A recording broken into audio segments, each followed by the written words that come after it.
প্রিয় দর্শক, আমার এক রুবেল ভাই উনি আমাকে বলছেন যে বিকাশ থেকে আরেকটি বিকাশে অ্যাপসের মাধ্যমে মানে বিকাশ অ্যাপসের মাধ্যমে সেন্ড মানি কিভাবে করে। চলুন সেটি আজকে দেখাবো। তো আমরা বিকাশ থেকে বিকাশে সেন্ড মানি যদি অ্যাপসের মাধ্যমে করি তো প্রথমে আমরা বিকাশ অ্যাপসে প্রবেশ করব। তো অ্যাপসে প্রবেশ করলাম।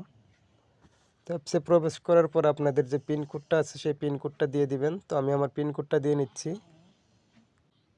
পিন কোড দেওয়া হয়েছে, তাহলে এখন আমরা পিন কোড দিয়ে ভিতরে প্রবেশ করব। তো ভিতরে প্রবেশ করার পরে ব্যালেন্স কত আছে একটু চেক করে নেই।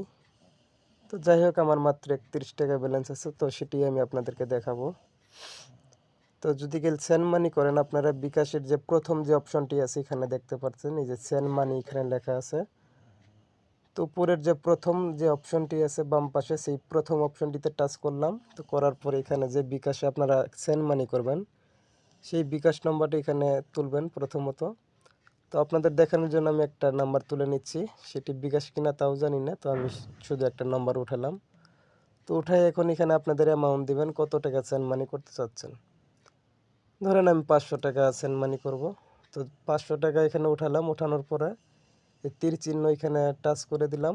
তো টাচ করে দিলাম, দেওয়ার পরে দেখেন এখানে দেখাচ্ছে কি আমার অ্যাকাউন্টে যথেষ্ট পরিমাণ ব্যালেন্স নেই।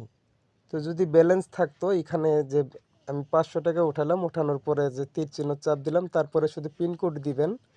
পিন কোড দেওয়ার পর আপনার টাকাটা অলরেডি সেন্ড মানি হয়ে যাবে। তো যেহেতু নাই, আমি করতে পারলাম না। তো তারপরেও আমি আপনাদেরকে আপনাদের সুবিধার জন্য কম টাকা সেন্ড মানি করে দেখাচ্ছি। তো ধরেন আমি 20 টাকা সেন্ড মানি করব, 20 টাকা দিচ্ছি।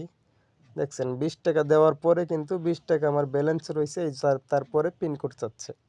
তো আমি পিন কোড দিয়ে দিলাম, ধরেন টিল্ডিং বিল্ডিং টিল্ডিং টুলুং টালডুং পিন কোড হয়েছে, তাই না? এখন এই তীর চিহ্ন চাপ দিয়ে দিলেই সেন্ড মানি হয়ে যাবে। তো এভাবে আপনারা বিকাশ অ্যাপসের মাধ্যমে সহজেই সেন্ড মানি করতে পারবেন। তো ধন্যবাদ, ভালো থাকবেন, খোদা হাফেজ।